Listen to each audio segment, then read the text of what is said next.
In this video, I will present my watercolor horse and phone, uh, showing you its development from the very early sketching stage all the way through finished watercolor. The watercolor is 16 by 24 inches. So let's go ahead and get started by looking at the development of the sketch, which I'm just showing you here. An image of the sketch on my drafting table, a close-up where you can see I've got light lines that are the initial sketch, and then I'm drawing back over those more firmly to make the final boundaries for various shapes. Usually what happens is the degree of precision that is incorporated in the finished sketch, which is here, will determine the degree of precision in the final watercolor. So in this case, I'm drawing rather precisely. And now that the sketch is finished, and by the way, the tape is drafting tape around the perimeter of the image. That's there to protect the white paper underneath, which at the end of the process, I'll carefully pull the tape off away from the image to reveal clean white borders, which is a quality in the end product that I prefer. So here we've got an early stage where I'm beginning to address the watercolor with the lightest washes. And I'll take a moment here to just talk that generally with watercolor, you're going to be working from light to dark. And also, when you get up to about a 30% gray, you'll start to work from background forward. And the other major consideration is when there's a safe opportunity to put in a stronger dark, and you can see there are a few in here, go ahead and do that because it helps you evaluate the true value system more accurately when you can see both the white of the paper and strong darks. A safe place to place a dark is in an area where the light washes have already been addressed and that there's not a chance of you needing to brush up against the darks or over the darks with more liquid washes, which could cause the darks to bleed. So again, in general, we're working from light to dark. In general, we're working from background forward, and we place darks at the earliest safe stage. And here is just an opportunity to see the image developing a bit further. It's on my drafting table in my studio. I've got various photographic resources to refer to. And at this stage of the game, what I'm doing now is I've got the light washes placed, and I'm moving into the background in this image, which is the interior of the store, and beginning to develop that. So in this next image here, you can see that I have developed the interior of the store pretty much to completion. Here it is in completion in this image. And now you can see the richness of the darks that are existing in the interior of the store and the complexity of the detail. And from this point, here you get the overview of the image. Is time for me to move away from the interior of the store, and what I'm going to do is start to work on the brick wall. This is a close-up of that, where you can see I've not just given you the general color, but I've developed a pretty heavy texture indicating the bricks. And at this point, I've got that accomplished, and I'm going to move forward. Actually, I'm going to move to the ground area. And it does turn out in this particular case that this area of ground, which extends left to right all the way across the 24-inch span, with many shifts in value and many shifts in color, it probably was the most difficult wash to execute in this painting. Because it needed to be done very quickly in one quick wet into wet wash with all that variation, and a lot of oddball shapes to work around, especially like the legs of the newsstand. So it probably took me a half an hour to mix the paint to address this ground area, and also to select the brushes and load the brushes in advance with the watercolor, because I don't want any delay. Once the brush touches that area, the race is on, and I've got to move as quickly as possible without getting hysterical. And I do that by selecting all the brushes that I need. And I probably used 20 different brushes just to do this one passage.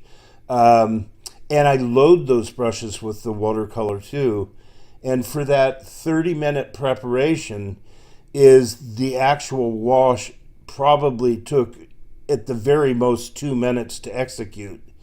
The preparation is a big part of being in control of the watercolor. The other thing that I do when I'm approaching any area is mentally paint it before I ever physically paint it.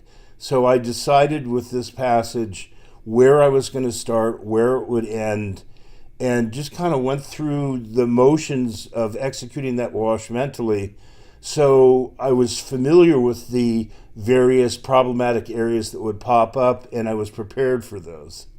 So from this point, as I started to move into the development of the phone booth, and here we see the development far advanced. I pretty much completed the phone booth.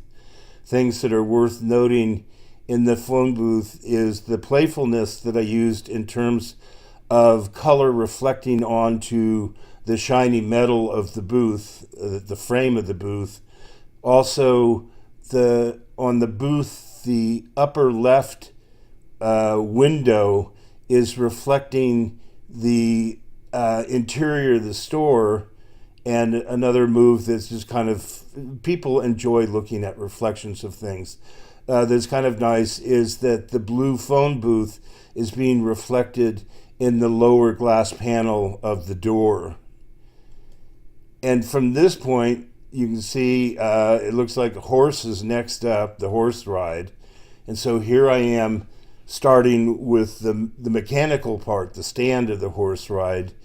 And I want you to notice the shine that is on the areas other than the horse ride is a sheet of acetate that I laid over the watercolor to protect the areas that I'm not addressing, and then cut the area out. Of course, I cut the stencil before I put it on the watercolor paper. You don't want to cut anything over the actual painting. But laid that stencil exposing just the areas that I was going to paint, so I didn't accidentally drip paint off the brush. When you're working quick, paint sometimes drips off a brush, and I'd much rather it drip on acetate than drip on the actual painting. And here, the acetate stencil is still on the horse, and I've addressed the horse, and it's time to move on to the newsstand, which now got completed, and we're now looking at the actual finished watercolor horse and phone. To give you an idea of the source photograph is on the left and the end product of the watercolor is on the right, and there is significant difference between the two. The information is a lot more vague in the actual photograph. I actually had to call on friends and ask them what they thought those ovalesque shapes were inside the store. And luckily I had a friend who told me it was boxes of ribbons, and then I had to mentally try to guess what boxes of ribbons would look like. But at any rate, I've not only clarified the images and got it crisper, is that my colors are a lot richer, a lot more interpretive. And we'll take another look here again at the end product. And then what I want to do next is to move through those various stages more quickly so that you can see the evolution without the interruption of all the detailed information. So here we go. Finished sketch. early washes, moving forward with some information in the store. That is complete. Working on the bricks, ready to address the phone booth, which I've done here. Ready to address the horse, which I've done here. And then we're looking again at the finished product. One of the things that is true about the photorealist, we're looking at the finished product next to the original photo again, is that photorealism is not just a matter of copying photographic information. It's a matter of interpreting it, bending it, pushing it back and forth, and hopefully coming up with something more interesting than the photograph itself. And we'll start from here. So from here we'll go to a number of images that just reveal details of information that were in the photograph. So here's just a detail of the finished store information, a detail of the phone booth, a detail of the newspaper stand, and a detail of our trusty steed, the horse, which I must say came out beautifully. So here we are again at the end product, and I hope you enjoyed this presentation, and happy painting.